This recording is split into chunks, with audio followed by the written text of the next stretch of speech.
अस्सलाम वालेकुम दोस्तों। अब्बू, आज आखिरी बार आपसे गुजारिश कर रही हूँ, अगर मुझे कल तक मोबाइल ना मिला तो मैं हरगिज़ कॉलेज नहीं जाऊँगी। मेरी सहेलियाँ रोज़ अपने महंगे मोबाइलों को उछाल उछाल कर मेरा मुंह चिढ़ाती हैं। वाजिद गौरी दिन भर दफ्तर के घन चक्रों में उलझने के बाद अब घर के दरवाजे के अंदर कदम रख चुके थे। उनकी बेटी माहम एक ही सांस में ये सारी बातें उनके गोश गुजार करके अपने कमरे में घुस गई।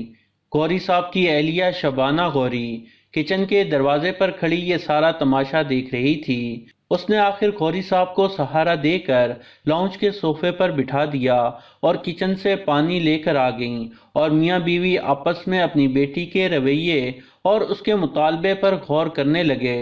गौरी साहब का एक ही मौक़िफ़ था कि इस वक्त माहम को मोबाइल रखने की कतई ज़रूरत नहीं, उसे पढ़ाई पर भरपूर तवज्जो देनी चाहिए। एक माँ की हैसियत से शबाना गौरी अपने शौहर और अपनी बेटी दोनों की नफ्सियात से बाखूबी वाकिफ थी। उसको समझ नहीं आ रहा था कि वो अपने मियाँ को क्या मशवरा दे।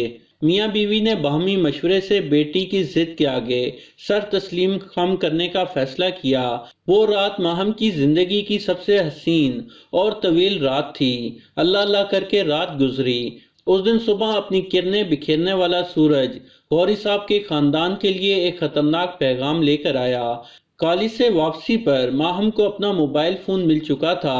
वो मोबाइल हाथ में लिए खुशी के आलम में कलाबाजियां खाते हुए अपने कमरे में घुस गई। सारी रात वो मोबाइल के साथ खेलती रही और सुबह फिर वो कॉलेज गई और पूरा दिन अपना महंगा मोबाइल दिखा दिखा कर सहेलियों का मुंह चिढ़ाती रही। दिन गुजरते गए और बात पुरानी हो गई। एक दिन वो कॉलेज से वापसी पर कॉलेज से मुत्तसिल मोबाइल की दुकान से अपने नंबर पर बैलेंस लोड करवा रही थी। उसे मालूम ना हो सका कि उसके अक़ब में खड़ा एक शख्स अपने मोबाइल पर उसका नंबर नोट करके वहां से जा चुका था। उस रात वो मामूल से पहले कमरे में जा चुकी थी। माँ बाप ने समझा कि शायद इम्तिहान की तैयारी चल रही है, मगर उन्हें क्या मालूम था कि ज़िंदगी का एक ऐसा इम्तिहान सर पर आने वाला है जिसका नतीजा ज़िल्लत और रुसवाई के सिवा कुछ नहीं है। अपनी किसी सहेली के साथ गुफ्तगू में मगन थी। बातें करके वो थक गई और सोने का इरादा किया और कुर्सी से उठने ही वाली थी कि अचानक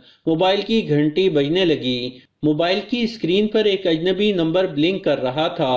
वो कुछ देर तक सोचती रही कि ये किसका नंबर है। काफी सोच विचार के बाद उसके ज़हन ने यह फैसला किया कि शायद किसी सहेली का फोन है। मिस कॉलों की तादाद 4 तक जा पहुंची थी। 5वीं मर्तबा मोबाइल बजने लगा तो उसने कॉल रिसीव करके मोबाइल कान से लगा लिया। हेलो, कौन? मैं काशिफ हूँ। किसको फोन किया है आपने? वो दरअसल आपसे बात करनी थी। बकवास बंद करो। आइंदा इस नंबर पर कॉल करने की कोशिश की तो मुझसे बुरा कोई नहीं होगा। ये कहते हुए माहम ने कॉल काट दी और लेट गई।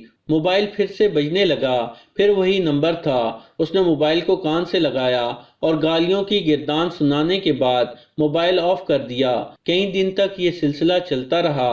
काशिफ फोन करता रहा और माहम उसे सुने बगैर गालियां देती रही। माहम ने अपनी माँ और बाप के सामने अपनी परेशानी बयान करने का फैसला किया और पूरी कहानी सुना डाली।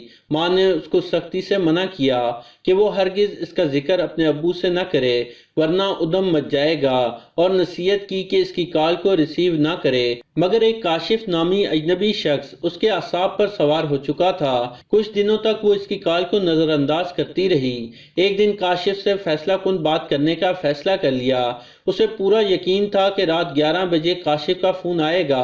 रात के 11:07 पर अचानक मोबाइल की स्क्रीन पर काशिफ का नंबर नमूदार हुआ। माहम की पेशानी पर कई शिकने नमूदार हो गई। गुस्से की वजह से दिल की धड़कन तेज होने लगी। मोबाइल फोन कान से लगाया और गरजने लगी, कमीने इंसान, आखिर तुम क्या चाहते हो? थोड़ी देर के बाद आगे से जवाब आया, एक मर्तबा मेरी बात सुनो, इसके बाद आपकी मर्जी। अगर आपने कहा तो मैं इसके बाद आपको कभी फोन नहीं करूंगा। शैतान की मेहनत रंग लाने लगी थी। 1 घंटे के अंदर काशिफ ने माहम की तारीफ में जमीनों आसमान के कलाबे मिलाकर उसको शीशे में उतार दिया। अब जब काशिफ कॉल काटने लगा तो उसने पूछा, फिर कब कॉल करोगे? इसके बाद मुलाकातों का एक न ख़त्म होने वाला सिलसिला शुरू हुआ। वो घर से कॉलेज के नाम पर निकल जाती, رہتی، مگر دن بھر کاشف کے ساتھ کبھی مزار قائد تو کبھی کلفٹن کی سیر پر چلی جاتی۔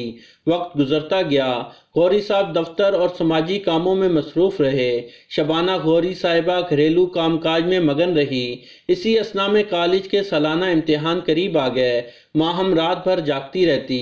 ماں باپ کا خیال تھا کہ وہ رات بھر امتحان کی تیاری میں مصروف رہتی ہے، مگر وہ رات بھر وہ کاشف سے فون پر باتیں کرتی، صبح غنودگی کے عالم میں کالج چلی جاتی۔ پھر ایک رات فون پر بات کرتے ہوئے اچانک کاشف نے کہا کہ آج رات کہیں آئس کریم کھانے کو کیوں نہ چلیں۔ ماہم نے انکار کر دیا۔